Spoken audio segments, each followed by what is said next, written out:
Hello, friends and followers. So a friend of mine, Gary in Florida, who lives at the Villages, W2TR, he wanted me to go through the R4A, I guess, for a friend of his. So yeah, I can do that. He wanted me to explain all the controls. So here we go. Here's the R4A, and I'll describe each of these controls in turn. Try and get some light on this thing here. Some decent light, there we go. That's pretty good light. So when you first have the R4A, you want to turn the thing on. Standby is the same as mute. It will basically put a high negative voltage into the IF and RF amps and cause the radio to be on, but not functioning. Your on position is normal operation. And external mute means you're using a plug in the back of the radio to mute the radio. With the transmitter, which might be a T4XC, T4XB, T4X, which is the counterpart to this rig. These are meant to be as a pair, but you can use the R4A alone. It has a built-in noise blanker, it has a calibrator. Calibrator puts a signal, I think about every 100 kcs here. So, for instance, I can go here to .1 and turn the calibrator on, turn the volume up, and that signal is the calibrator.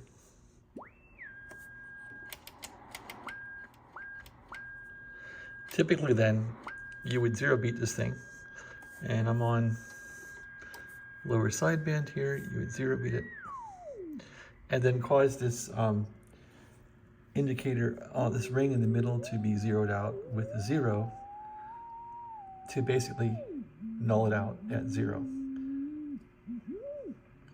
You can also move this little window to be right smack on, which is how you do that, just like that.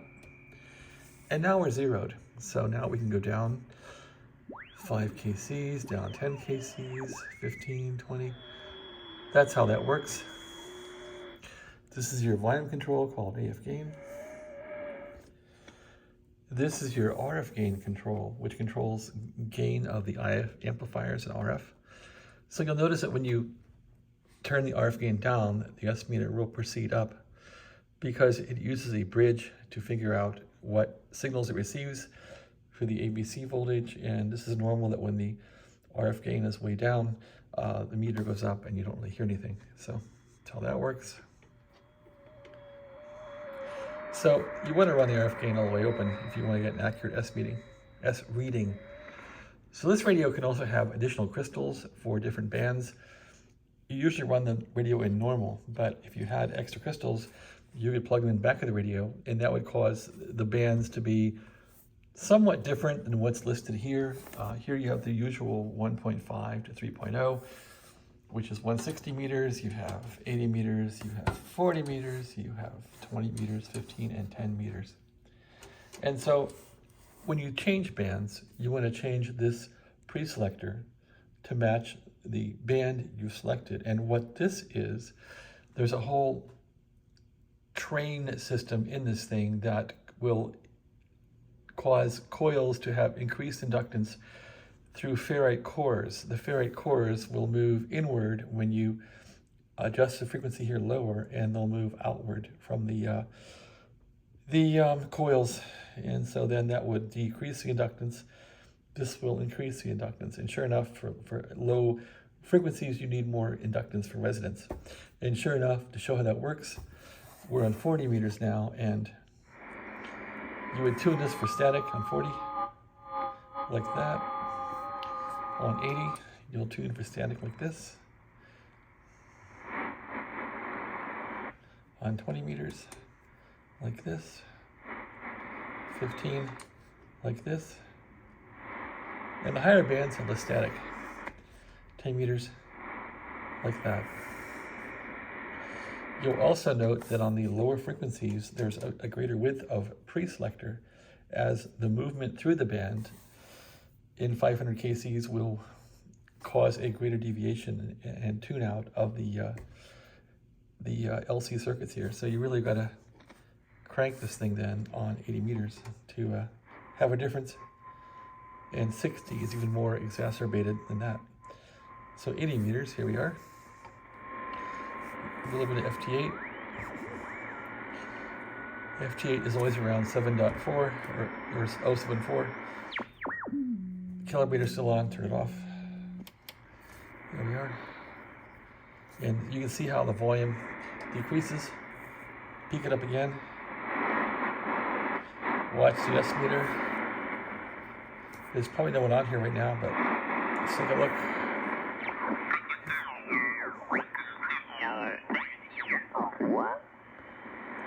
There's somebody.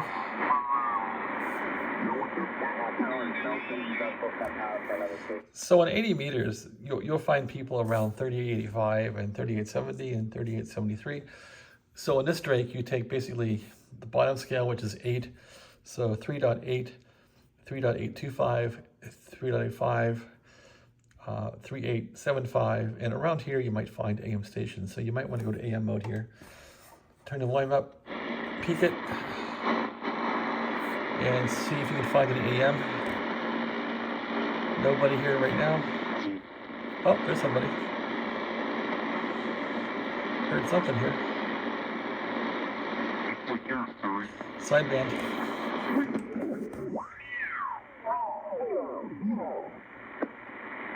Okay, is that upper sideband or lower sideband? Well, I can go to that mode if you really need it. I do. I want to make sure. No. All right, those guys are having fun there. There's always somebody here. Peek it.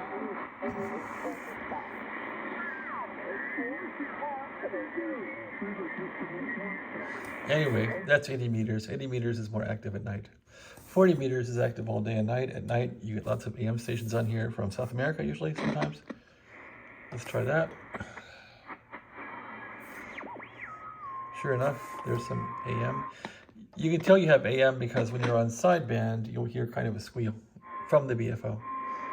So, let's go to AM.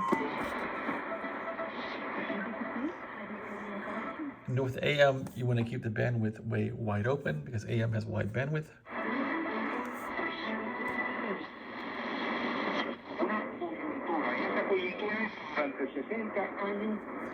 Now watch what happens when the bandwidth gets decreased. From 4.8 to 2.4.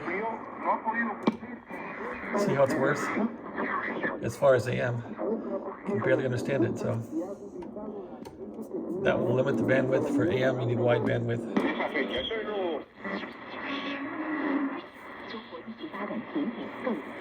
Chinese stations, of course, more prominent now.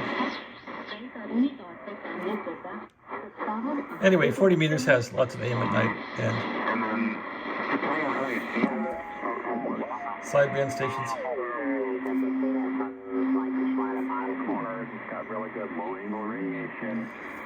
Now this station on sideband here, we're working at about 4.5 or something here, bandwidth. I feel like that'll be fun. By the way, what does my signal look? You can lower this down to 2.4 kilohertz. No, I mean, I'm talking about, the wall. Is it clean? So if the signal was really weak, this might be a way to clean it up. You don't have as much fidelity, but you have maybe a better signal strength. I'm not ready. Let me know, because 3825 is going to be a lot noisier, but... Now, this is also really useful for CW or constant wave transmission. So you can head down here to the CW portion down here. And let's first of all widen it up. Wide bandwidth. Tune it, preselector. That's FT8. There's some Mexican stuff. South America. And you can hear the CW in here too, mixed in. Now, you could basically take the bandwidth down to make the CW signals more distinct, like this. And then you can basically tune out the sideband. Let's take it down to 1.2 kilohertz. And watch what happens. Now that's very clear. Somewhat for that CW.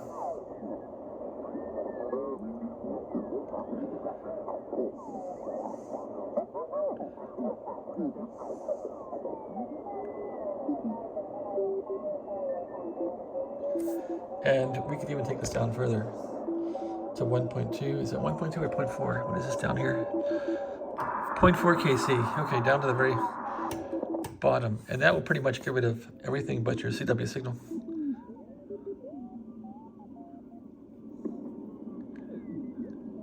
And that makes this bandpass really matter up here.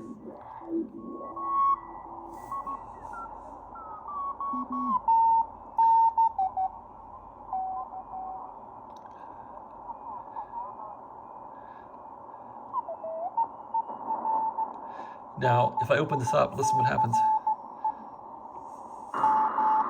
Lots of noise, more signals. So block that one out like this, gone. That's why bandpass is important, to be able to limit bandpass, to null out other signals. You could also use this notch to notch out that other signal, and listen to this.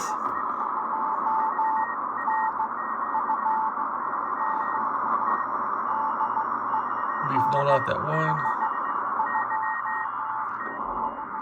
Okay, we've nulled out that weaker one. Now, let's try and null out the stronger one here. Yep, that gets rid of him. So, that's where the notch is really important.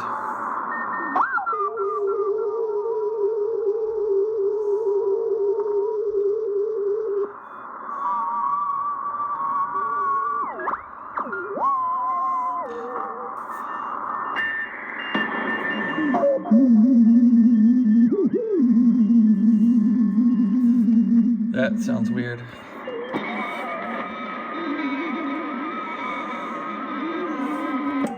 Hard to say what that is. So here's a carrier, and we can null that out with a notch. Now it's gone. And then we can decrease the bandwidth.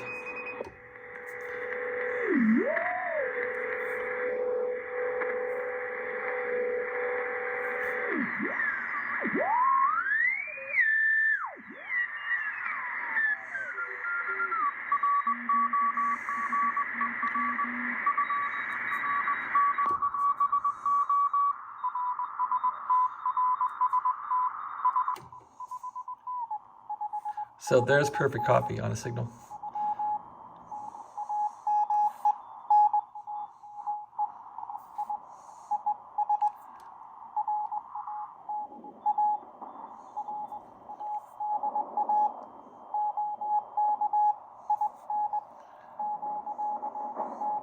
So that's pretty nice. And now we'll increase the bandwidth again.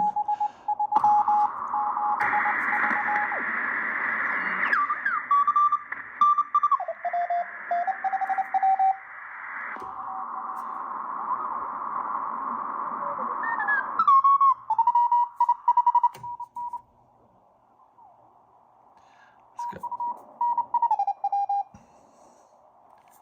Can we hear both sides?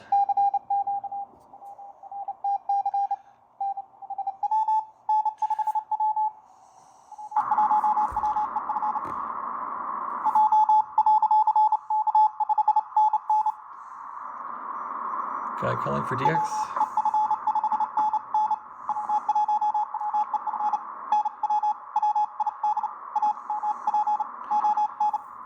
Sounds like about 30 words a minute. A little too fast for me.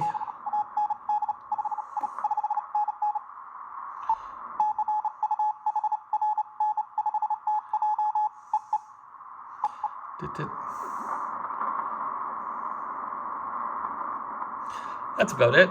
And we can try to calibrate again. See if we're close. Yeah, it's pretty close. Maybe off by KC, but it's pretty darn close. There we go.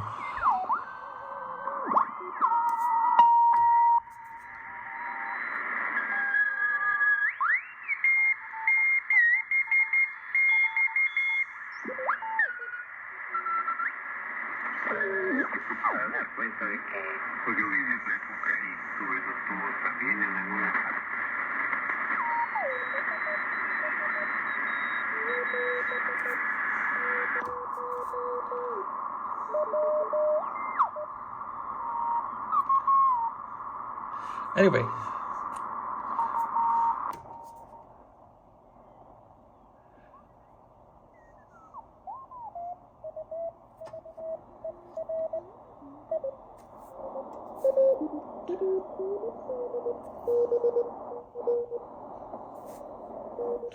So that shows off some of the CW aspects of the radio and how to calibrate it.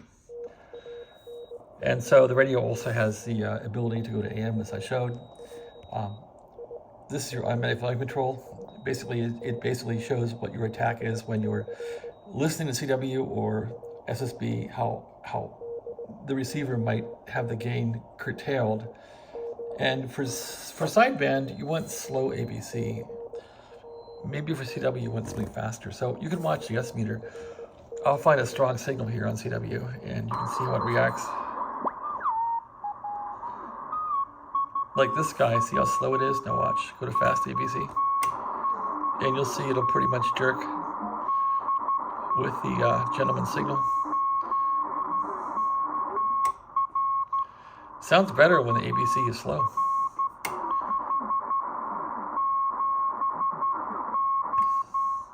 How about no ABC? That's pretty good too, but hear the fades. So when you have no ABC, you'll catch the fades in QSB. So the best copy is most likely a slow ABC. Same with sideband too. So for sideband,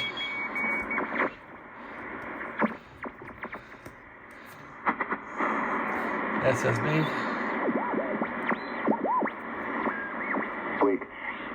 It's sort of a big old ball elk on a real pretty picture. So when I get one of those, And now you'll watch when I turn this to fast.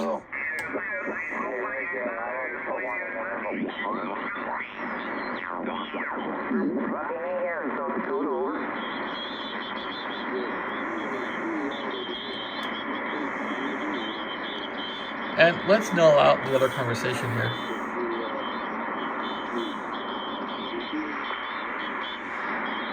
Yeah, Roger, you're still in S8, and 5.9 to my And he's gone. So you're doing just fine, Jeremy, with your 100 watts DX commander. We're only pushing, I'm not even quite pushing 300 watts. I'm just shy, about 250, 275. Here, let's bump it up to 3. There we go. Power, 300 watts of output power. Output power. So, well, I appreciate you helping me test it tonight, Jeremy, and it was great to work at New Hampshire station as well on the 40 meters and Idaho. This is an advantage of where I'm at. I get both coasts, so it's pretty amazing, and great spot for radio. Kilo Oscar 4, Bravo Echo Echo. Jeremy, I know you want to hang it up. Why don't you tie a ribbon on this one, and I will listen out, okay?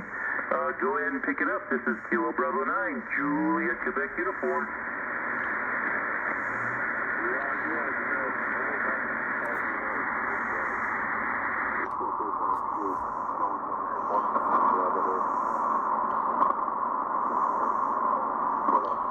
Here's an example where I need a very low bandwidth to copy this guy. There's much fidelity, but at least I can hear him now. Because he's very weak. Roger. Good night, Jeremy. You have a good one. Kilo Bravo 9, Juliet, Quebec uniform. I'll be listening for a little bit.